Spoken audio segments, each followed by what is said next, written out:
Next up, our speaker is Dr. Jason Bond.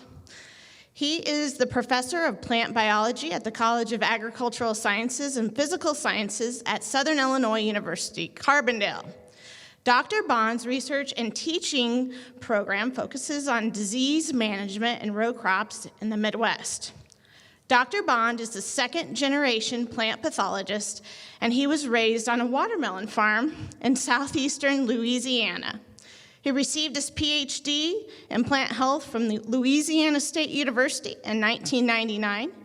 Today, Dr. Bond will be giving a presentation about soybean stem diseases that was funded by the Illinois Soybean Association, and I'm very excited to hear some results. So let's please welcome Dr. Bond.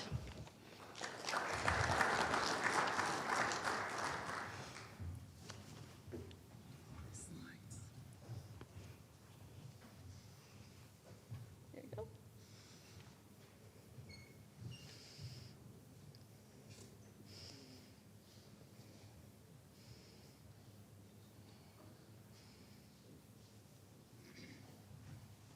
Thank you. I'm going to try to do this with water up here without messing up this computer. What? At the CCA conference, I almost died up there. I brought my bottle of water, but I was not prepared. I didn't do the cap beforehand, and also I almost perished up on the stage. I got dry mouth. I have to kind of build up to speaking, and so we've not yet gotten into the semester. Our semester started on Tuesday, but with the weather, they closed it. So my voice may not make it through the length of the presentation. So we'll see how it goes. I greatly appreciate the opportunity to be here today. This is a wonderful facility. It's amazing. Rend Lake is real special to me and my wife, and we've got a great ag program here, great ag instructors, great students. We'd like you to send more of them to SIU. I mean, it's just a wonderful institution here. And also with Illinois Soybean Association, we're very grateful for the opportunity to be able to speak today and also talk about some of the research that has been funded by ISA. Now, you don't normally see a lot of presentations where someone would maybe lump this many organisms in one talk. So I will not be able to go through line by line on every one of these organisms that are in the state of Illinois that does cause problems to stem health and also cause some significant stem diseases. They are kind of a grab bag.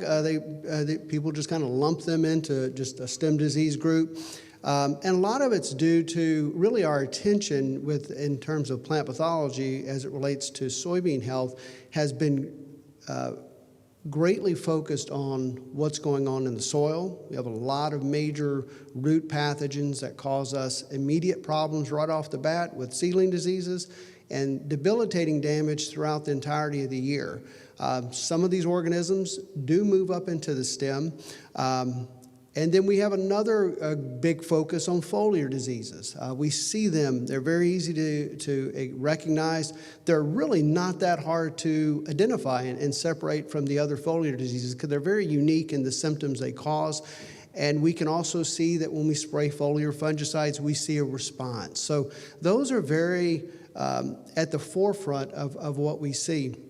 But with the stem diseases, they're kind of they all do something a little bit different from one another. And then one of the most insidious things that they do is they usually attack the plant throughout the reproductive stages, or when the plant is green. Later on, they don't show that they're there until later on. So they have this long incubation period in many cases. So they're there affecting your crop.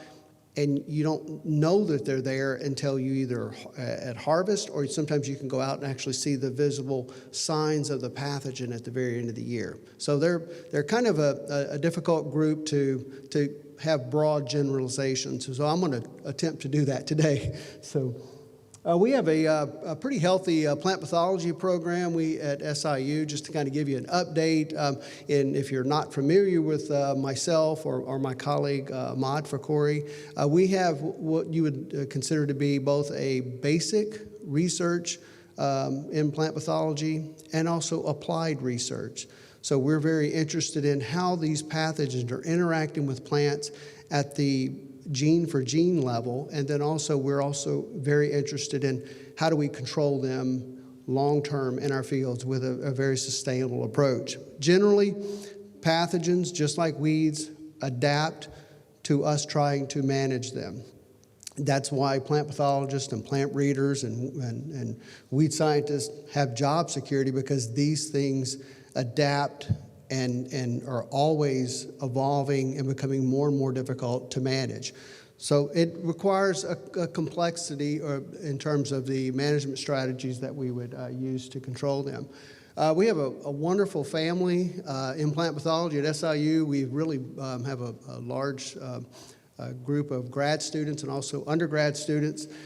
And, we put on Tyvek suits starting like in May, and it goes all the way through August, where we're standing out in the fields trying to manage all the other constraints so we can really focus the research and our attention on what the plant pathogens are impacting in terms of our yields. And so you always worry. I mean, that's, I have a whole, even when I'm there with them and we're watching them, when you have Tyvek suits on, you're pretty concerned about people dying very quickly or having a lot of issues with regards to heat. And so it's always reassuring to see these younger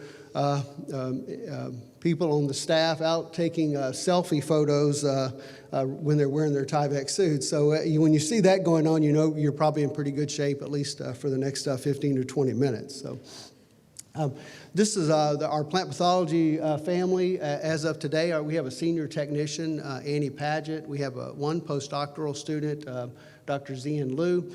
We have 7 Ph.D. students right now, and that are, many of them are involved in this project. And we also have a lot of undergrad researchers. We don't ever want to take that for granted. We have 9 of them now. We've kind of rebuilt and this is true for a lot of our research programs, been able to rebuild this undergraduate base of students. COVID did just a number on the availability of students. So we seem like we're coming out of that pretty strong. So this is kind of a sales message for not only for Jessica at University of Illinois and Carla at SIU and myself, but we need more undergrads. And so we're always looking to hire. If any of you know people, please reach out to us and see if we can get you placed in one of our programs. So this is kind of our focus with a lot of our plant pathology research. As I said, we do quite a bit of effort with regards to foliar diseases.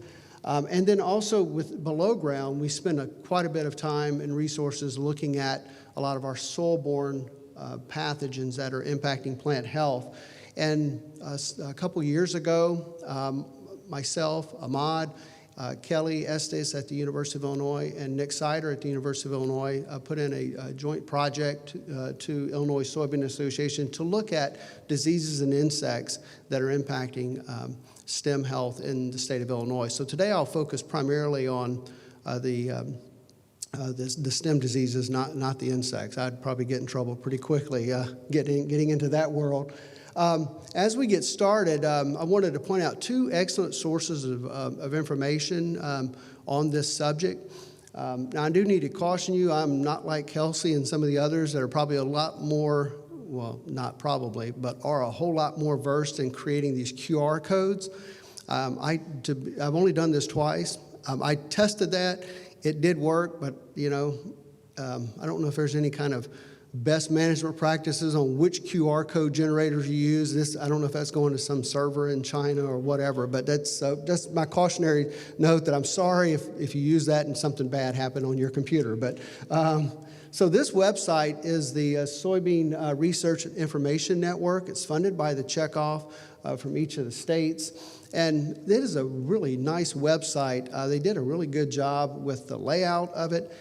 For instance, if we go to soybean diseases, this would be, kind of gives you a little bit of background information. If I click on like anthracnose stem blight, so that's one of the organisms or diseases that we're really interested in. If you click on that where it says view disease, it brings up these nice photos, and there's also a little bit more information. And then if I clicked on this photo on the left. This is probably something many of us have seen in our fields. Every field we survey, we will find this organism on the stems of our plants. And so if you were to click on that image, it brings up a closer picture of what anthracnose looks like. And, you know, I believe in being humble. Every year, even I've seen these organisms all the time, I still have to refer to, okay, my anthracnose is my blotchy one. My pod and stem blight, very similar in nice, tight little rows of the little sporulation. So those are some real helps that they have on this website to kind of train your eyes to be able to identify what's going on in your field. So it's a wonderful website for that. Also, there's the Crop Protection Network. This is also a really good website. Again, same cautionary note on the QR code on the far right. This one is really managed by the land-grant universities. Excellent site.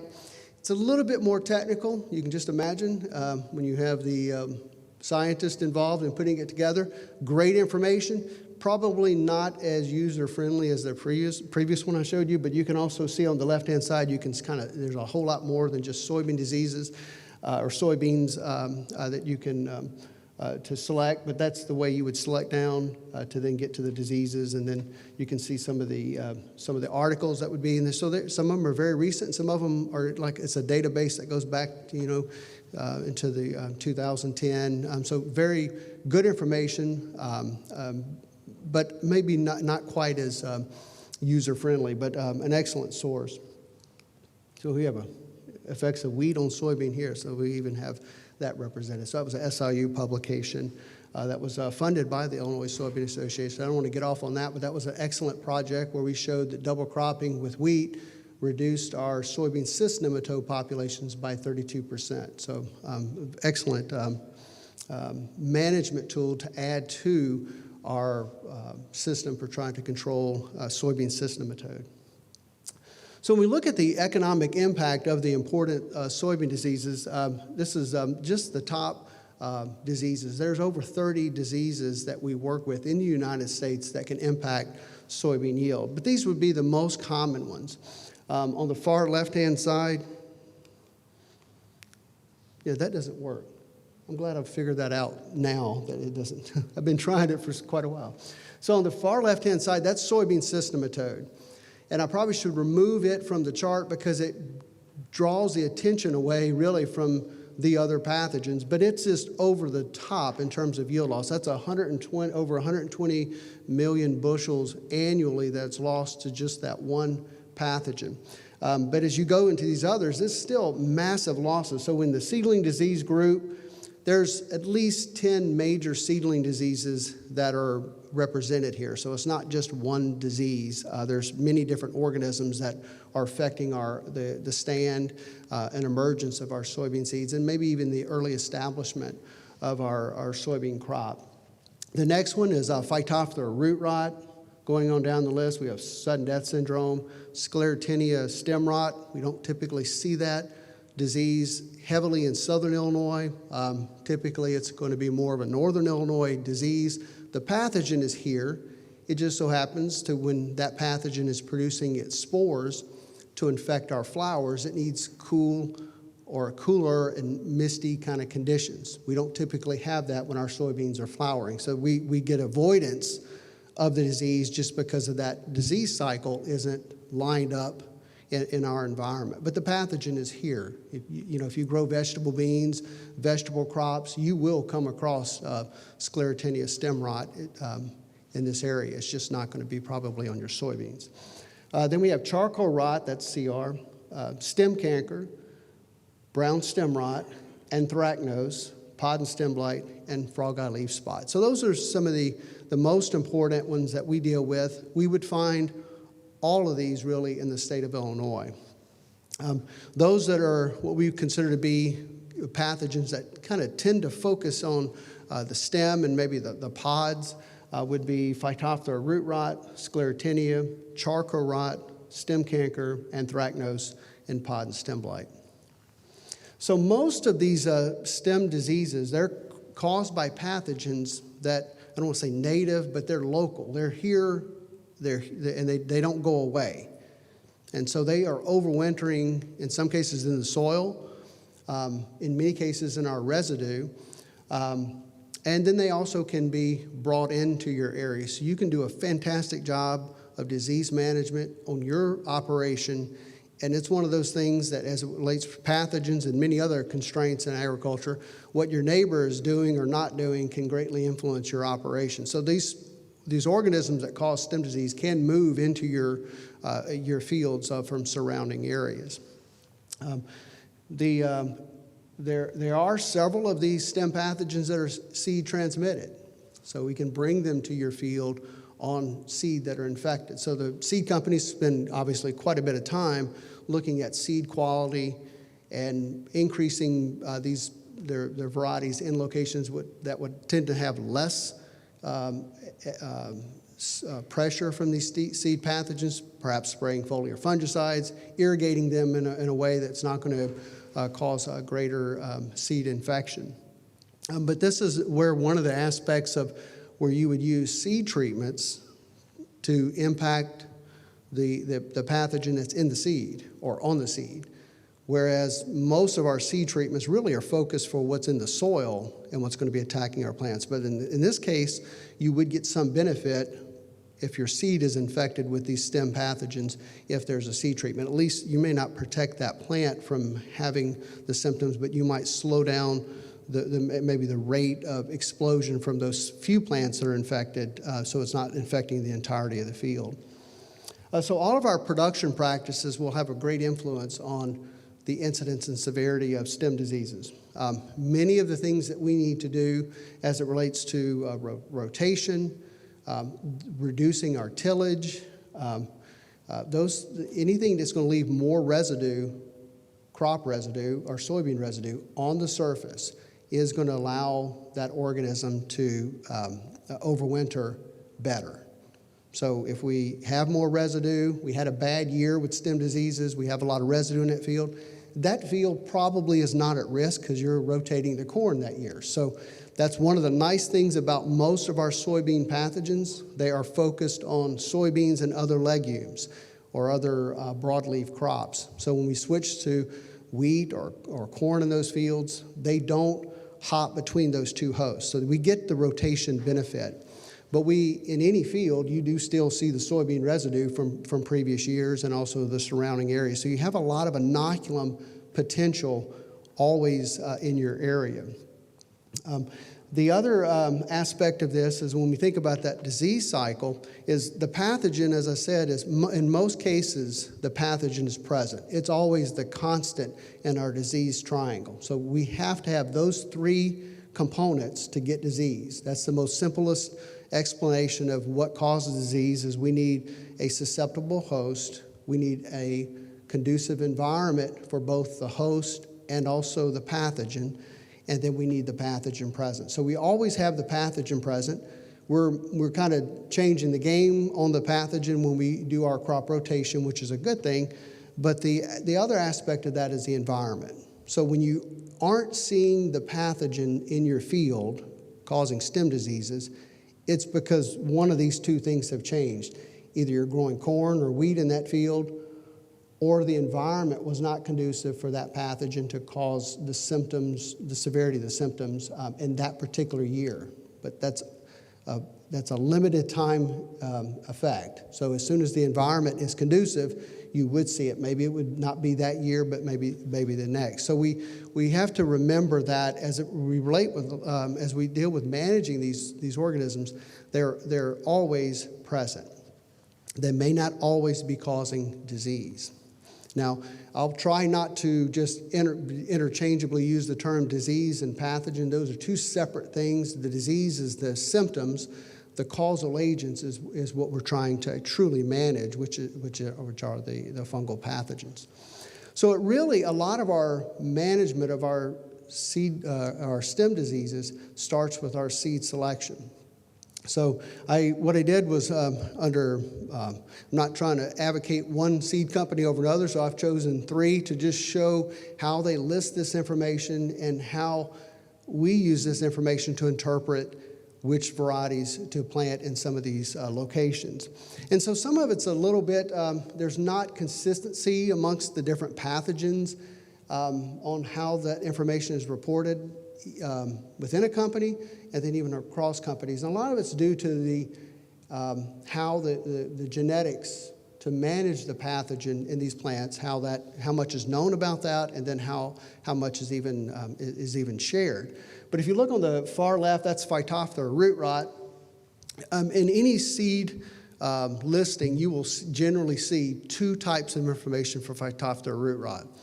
Normally, we ignore this in Illinois. Last year, we got torched by Phytophthora root rot across a good portion of Illinois, over into Missouri, and even further north. We used to kind of look at that one as you'd see what was going on in Ohio, which is always a Phytophthora dead zone over there. They have a major issue with that the whole time I've been at SIU, since the 2000s and even before that. And we see it. It's usually pretty localized, but it was much more widespread this year. And there's several things that are going on with regards to our genetics, both in the plant, but also in the pathogen. But generally, when you look at the Phytophthora root rot information, the field tolerance, what that is indicating is they're trying to convey how the pathogen responds to multiple isolates of the organism. So you would want a field tolerance score to be, that would be probably your primary focus. If you look on where it shows the gene for resistance, what they're showing there is the resistance that they have as it matches up to a particular race of that pathogen. Now, if you listed all the races of Phytophthora soji on the thing, it would go all the way to the floor. I mean, it's not a fun area to work in terms of pathogen diversity. But as it relates to this, what they're showing is that gene and how it would match up to against certain races of Phytophthora. That gene resistance really comes into play as you are trying to diagnose what the heck happened in this field. Why did this variety do this versus the other variety that's nearby that's not showing this? So for some forensic work, that becomes very important. And also in future years, knowing that isolate that I have in that field defeats RPS1C or 1K. So that's why they have that dual listing there for that. So what happened this year, what we experienced, is usually pathogens are adapting over a long period of time. Or once they go into a new area, it takes a while for them to become enough presence in the soil or in the plants for us to identify that they're there and they're causing a problem. And so what happens is we're deploying resistance to manage these pathogens. We're telling them, you either eat this or you die. And so they usually eat this at some level within their population, and then they have more and more individuals as they reproduce that are capable of defeating that resistance.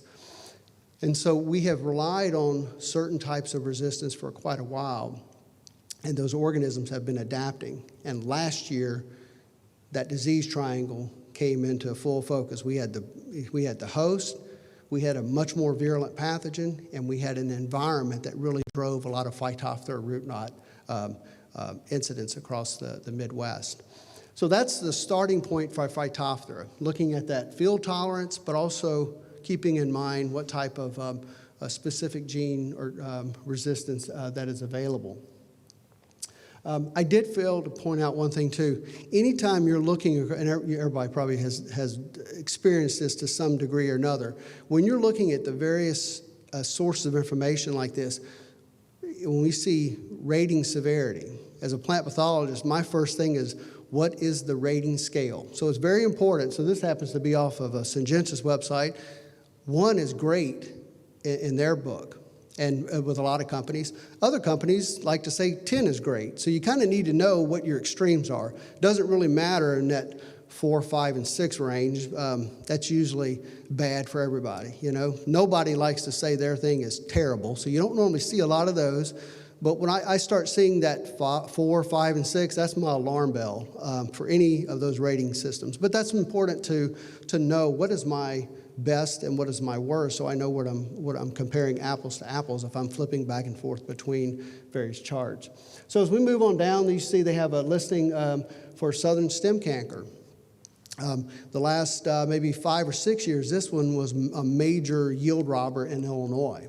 And it's probably been doing that for many, many years. It causes symptoms that are almost indistinguishable from sudden death syndrome. There are a few things that you can do to separate them out, but a lot of fields will have both of them. So basically you have SDS symptoms with these little black blotches up and down the stem. A better name for the disease would be soybean stem cankers, not canker, because when you think canker, you're looking for a single lesion that's a canker on the stem. That's not true for this disease. That's more true for Phytophthora. So that's one of the things to keep in mind, that it's ever present in our fields. And so they have a listing for that. Skipping root knot nematode, which is impressive that they would have that listed. That's an important pest here in Southern Illinois that's become more and more problematic. Then you see brown stem rot, charcoal rot, soybean white mold, and pod and stem blight. Those are important stem pathogens. And so as you look on these data sets, you'll see this across several of the companies. When you see those little lines, that means that it's not that they have bad info that they don't want to reveal to you, because that would be much better than saying the lines. I just put this little hash mark there. No, that typically indicates they don't have data on how that line would perform against that pathogen. And so you'd say, well, why don't the company spend more money on that? Well, they do spend a lot of money on that, but many of you know in this room that these varieties are on the market for 4 or 5 years. And then there's so much breeding and advancements with the breeders and plant pathologists and product placement that these varieties are constantly being shuffled off.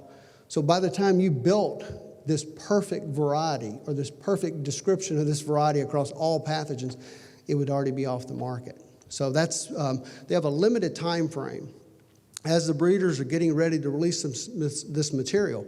If they happen to hit a window where they just did not get a lot of disease pressure in their disease nurseries because of the disease triangle wasn't matching up in those fields, they don't have the information to be able to pass on with those varieties. So it's important as they're developing those varieties to have those environments so they don't have escapes, so they can get good information on how those varieties will perform. So this is another company's list, and this is for Asgrow. You can see a little bit different in how they organize it, but it's the same information or similar information. So Phytophthora root rot resistance, Phytophthora root rot field tolerance, a little bit similarity there. White mold, brown stem rot, sudden death syndrome, frog alley spot. Those are really not stem pathogens. And then also southern stem canker. You can see the listing for that variety. And also you can see that even with their lines, there's a lot of unknowns there in terms of the reaction that they kind of update over time if they get that information, depending on where the varieties are being placed. And then here, this last one, this one's with Pioneer. You can see a little different designation with regards to, so it's Phytophthora resistance gene, Phytophthora field tolerance. So they just have abbreviated, so that 1K is just the last part of that, the gene name. Then also they have the field tolerance. Then in their case, they're showing they have a brown stem rot marker. So usually when companies will designate the gene or the marker, that's indicating that the plant has that, but they're not, it's not yet been, maybe in all cases, been fully hit in a real nasty brown stem rot field environment. So sometimes what the markers tell us about the lines we find something else once they're in a field under intense disease pressure. So you'll see that designation. Even for stem canker, you'll see it says stem canker gene. Most cases, it works just as good as a field evaluation, but typically the companies will use both. And then over time, they may start adding that information as well once they get more of the information from the fields. So one thing to point out, too, is even when we deploy things like Phytophthora root rot resistance, those resistance genes take a while for the plant to be able to benefit from them being there. So a seed that's emerging, a seed, roots that are trying to get established, and you're trying to get the plant emerged, that resistance is usually not being expressed at that time period. That's expressed a little bit later on in the plant's life. So that's why you would still want to use things like seed treatments to protect the resistance. So the fungicide seed treatment allows the plant to get established, gives that 2 to 3 week window of protection. Then those resistance genes will carry the plant out through the remainder of its life. So some pathogens still require both the combination of the seed treatment, but also the host resistance to manage. So I want to talk a little bit about our funded research project and what we're finding. So one of the reason for the project is, even though we have this nice bar graph to do these estimates of losses, the frequency and the severity of many of these these stem diseases across the state and across most of our states is lacking. And so we wanted to get more information on that. And then we also wanted to get a better handle on what's there with different tools that we have, as opposed to just waiting till the end of the year to go out and look at stems and seeing, okay, they had a stem disease problem here. So there's some tools that we can use even prior to the evidence of the disease. And so we wanted to be able to do that as well. So the objectives were twofold. Number one, we wanted to develop a survey tool for growers to learn about what they were experiencing. So we ran this through the Illinois Soybean Association. They helped really, we came up with the questions, but they made it in a way that you could actually ask somebody something that you would get some good information back. So it was very important to have them help us develop the survey. And we got a lot of great information from producers about what were their experiences on their farm, what are they seeing, how do they manage stem diseases and things of that nature.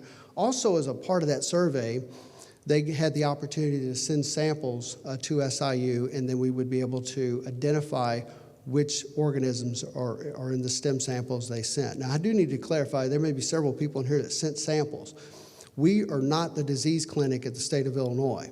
The disease clinic, in addition to having great skills and techniques and things of that nature, they have a customer service component of that disease clinic, and you also are paying for that sample to get processed. So they have a need to quickly get this information out. A lot of the samples, as they are brought in, they come to us, sometimes we can make a call right away just looking at the diseased tissue, and we can match that to the many of you do that in the field. You go out and see symptoms, and it's just like, bam, that's that disease. When you're dealing with multiple signs or symptoms on a plant, or in some cases, no symptoms, we kind of do some exploratory stuff of what's going on in there. And so that can take a little while to get these organisms to not want to grow in the stem of the soybean plant anymore, but now to grow on some little artificial plates or media that we have in the laboratory to culture those organisms. So it takes quite a while. So if you are looking for some information that you've sent to us, and you just see me after the meeting, and we'll try to see what the timeline would be on that. So I always need to talk about how great that disease clinic is at the state of Illinois, but also that we are not the disease clinic. So we have two different focuses. So some of the collection of samples that came in, so we got the survey information, and then we moved to a second part of a survey, and this is actually a surveying of fields. So we visited a lot of fields. We had members of the Illinois Soybean Association visiting fields and contacting farmers. And then also, as part of that survey tool, people would send us a sample. So we had a good representation across the state of Illinois, almost every county, and in central and southern Illinois. And so in this case, plants were collected at maturity. So we are kind of biasing it at that time of year. And then we would then assess the samples for stem diseases. And so that's based off of what type of symptomology, or in some cases, the actual fruiting bodies of the pathogen, which it's a wonderful thing for them to do that for you, because that really aids in not only our ability to identify what's causing that symptom. We can also get cultures off of those little things we see with our eyes a whole lot easier than just going into the tissue and trying to isolate the organisms. And so these are the organisms that were isolated. We have just some examples here. We had over 25 species that have been identified to date. Many more than we thought we would see, and a few oddballs in there as well. Now, one thing I do need to point out, we have some pictures, just some examples here.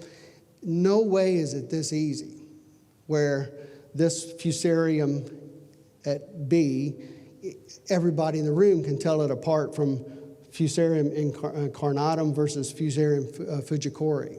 So sometimes these organisms have wonderful differences in terms of how they grow. Some stay kind of small, like you see with Cladosporium. Some not only fill the whole plate, they just push the top off the plate, so they grow real fast. Some grow, have this pigmentation, so there's many reasons why they do that. Sometimes that helps them in this chemical warfare that's going on between all these organisms, and also some of these chemicals they use to attack the plant. Sometimes they produce these pigments, so their spores are more UV resistant. So that's a way these organisms can move great distances, hundreds of miles in many cases, and still the spores be viable when they land at the infection court. So this is not representation of everything that comes out. So for every one of those that looks like, that says B with Fusarium incarnatum, we might have 20 other species that are 20 other isolates or plates that look identical to that and are not that organism. So we always have to end up going to the microscopic level, looking at what type of spores they might be producing. And sometimes they don't want to do that. So we have to then go into the molecular tools to be able to confirm what's there. So it can take quite a bit of time to go through just one sample and characterize what's there. It's, in some cases, you get a disease sample, it comes in. I'm kind of looking at this table over here, not for any particular reason, but when you go to, there's a big bar fight somewhere, and they have to go in and they have to separate out the people. You know, you got the people who started it, you got the people that were somewhat involved, you got the innocent people that are just don't know what's happening, and then you got some people that are just, we don't know what their role in it was, you know, and they never figure it out. And so you have this in almost every sample. You'll have the pathogens, you'll have some parasites that are there, but they're not causing disease, so they're not called pathogens.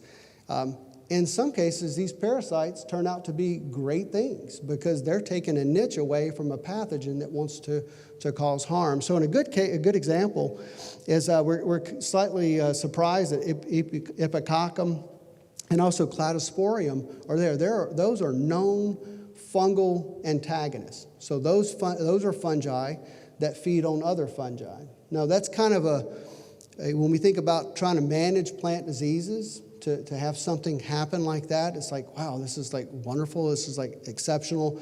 Does it happen all the time? Yes, usually out in nature, but you know, in terms of our production system, we kind of move to systems where we just have one or two crops, a lot of increased efficiency with those crops. Those things kind of, in some cases, kind of reduce some of these beneficials that are in the soil that are also going to infect the plants, but in their case of infecting the plants, they don't bring about harm, and in some cases they bring about good because they're taking this niche away from these pathogens that do want to cause harm to the plant.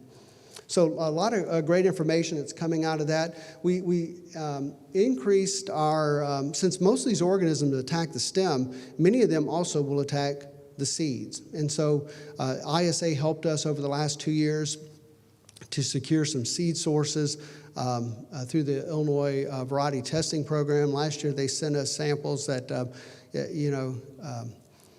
my colleague, he's got great ideas and sometimes just the logistics. We got a room about this size full of seed from that we had to go through and process from Illinois Variety Testing. So it was just an overwhelming blessing that you almost didn't know how to manage, you know. So it was like quite the assembly line just to get their seeds down into some little vials that could then be long-term stored, and then we could start the process of identifying seed quality, doing some of the conventional methods where we try to see what will grow from those seeds, but then also the molecular techniques to actually get in there and see what DNA of the organisms or in those seed samples. So that's a second component of the stem health, is not only what's going on in the stems, but what's going on in our seed samples. And so many of the company reps here in this region also sent us a lot of seed samples this year as well. So towards, when I say this year, 2023, and so we're kind of working our way through those samples. So this is organisms, the causal agents in some cases. These are our pathogens. This is the incidence of the diseases in which they cause. So this is something that most of us in this room probably are pretty good at, going out into the field and looking at our stems, looking at the foliage throughout the season, and seeing the actual symptoms of those diseases. We do not need microscopes in most cases for this. We are actually looking at the symptoms of a sick patient. Just like when we're sick with the flu, we're not seeing the virus, we're seeing the symptoms, the headaches, the muscle fatigue, and I hope I'm not speaking this into existence for any of us, but those are the symptoms of that disease. And so this is the same scenario as it relates to our soybeans. So we're going out and we're seeing the symptoms of what we received and what was sent in. So in every sample that has been processed to date, from the stems that came in from Illinois, we either had anthracnose and the diaporthy complex in every single sample. So that's probably the two culprits, those two along with those two primarily. When we spray fungicides, many of you have seen this, you have maybe a non-treated check at some place, a part of the field, or maybe that half of the field did not get sprayed, and you see that nice brown color of the area that got sprayed and the other area that did not get sprayed, that general grayish look. That's these two organisms, diaporthy, or those two diseases, diaporthy and anthracnose. Yes? The last 2 years, then? Yes, the last 2 years. Yes, yeah. So on the seed samples that have been collected either through that process or through the last year and a half through the Illinois Soybean Association, that's the incidence of phomopsis on the seed. So that would be not a big issue if you're a seed or going to the elevator, but if you're replanting that seed, or if that seed was not harvested and got left in the field, if it had that phomopsis on it, that is a nice source of inoculum for the next year. So quite a bit of phomopsis. SDS was found in over 40% of the samples that came in, and charcoal rot was really prevalent last year for sure, and then in the previous year as well. So charcoal rot, many people don't talk about it. You did see in some of the, for the three companies, many of them do now list some kind of information with regards to charcoal rot. There is most of the resistance that's available to it is partial resistance, and there's not a whole lot of that in our germplasm. It's a very difficult pathogen to work with.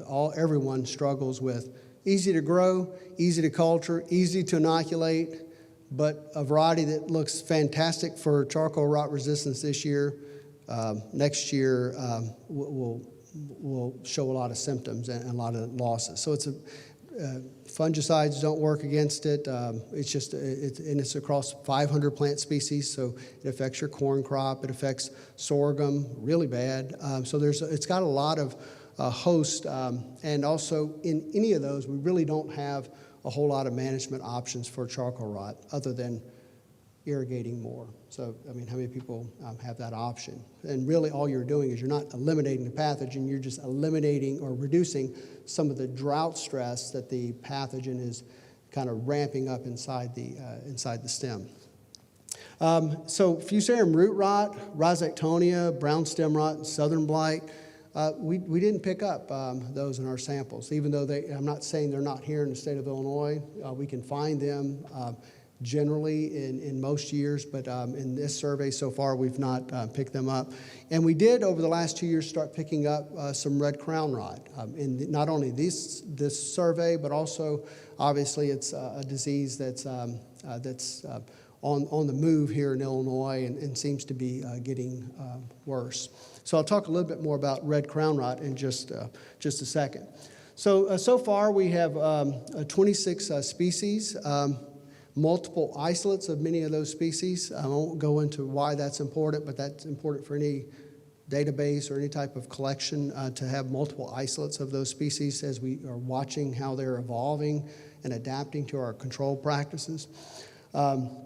Stem canker and charcoal rot were very prevalent over the last 2 years. And then also in 2023, red crown rot was seen at several locations, not only as part of this survey, but also through many of the scouting efforts by Illinois Soybean Association and also with crop consultants and industry this past couple years. So for red crown rot, this is first reported in Illinois in 2019. More than likely it was here long before that, but that was when it was first confirmed. The reason why we think it was probably here for a long period of time is the symptoms that it causes. A picture from Nathan Klacheski took.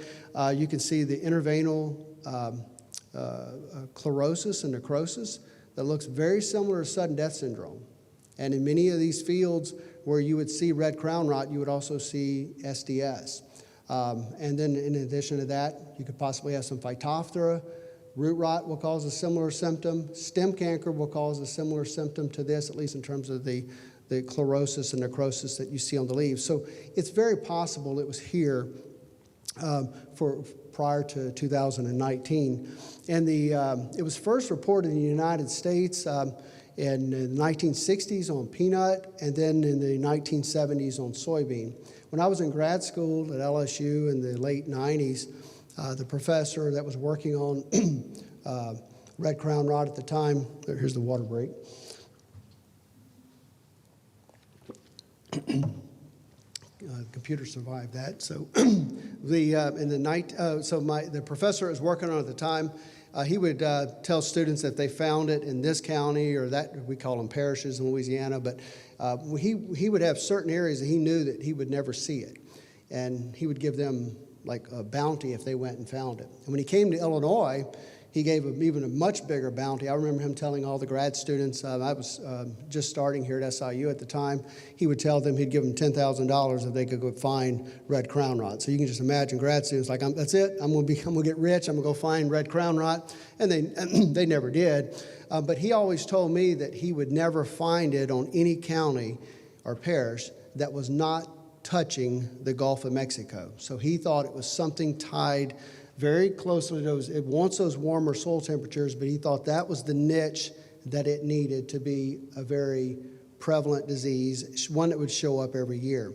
And so I don't know what's happened, how that organism has adapted. Our environment has changed, but we're definitely now seeing it much more widespread distribution.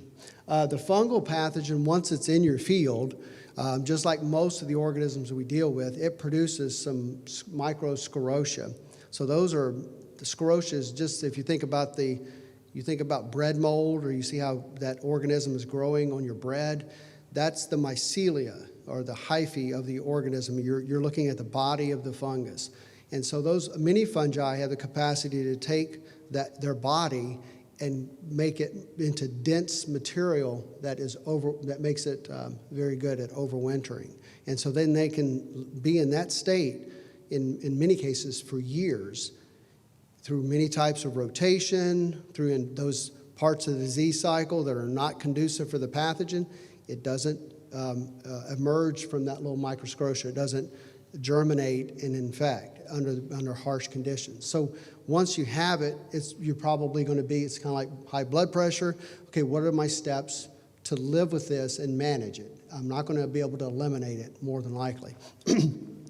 So the symptoms, as I said, mimic a lot of the other diseases that we have and can lead to severe defoliation. So you can have some significant yield loss associated with it if those foliar symptoms and the defoliation are occurring in those early to mid-reproductive stages.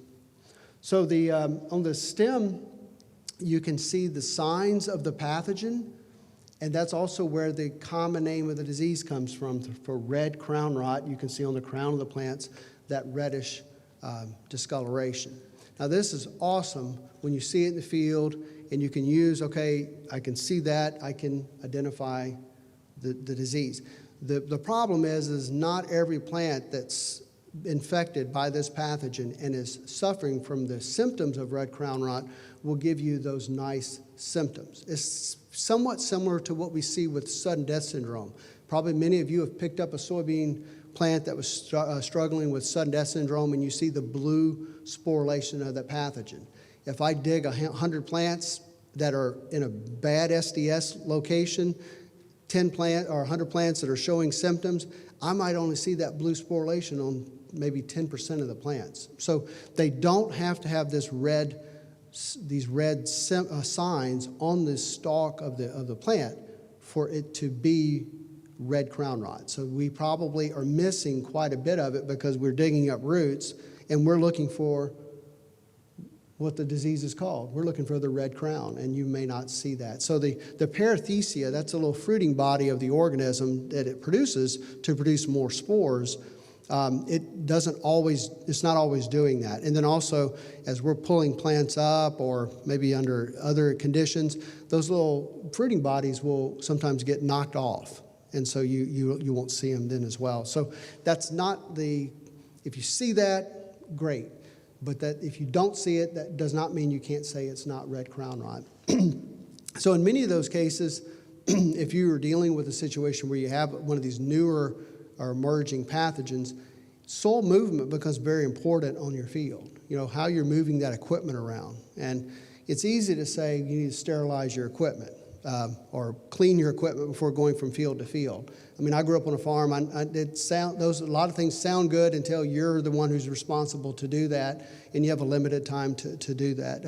And then who else is driving around in your fields when you're not there? I know that happens because I see that on some of the production sites that we work at, that you ask, well, who is that driving around? The farmer goes, I don't know who that is. You know, so you have a lot of things going on in your field sometimes that are happening when you're not there. And so anything that's moving that soil can help this organism to not only infect new areas of a field, but also infect new fields as well.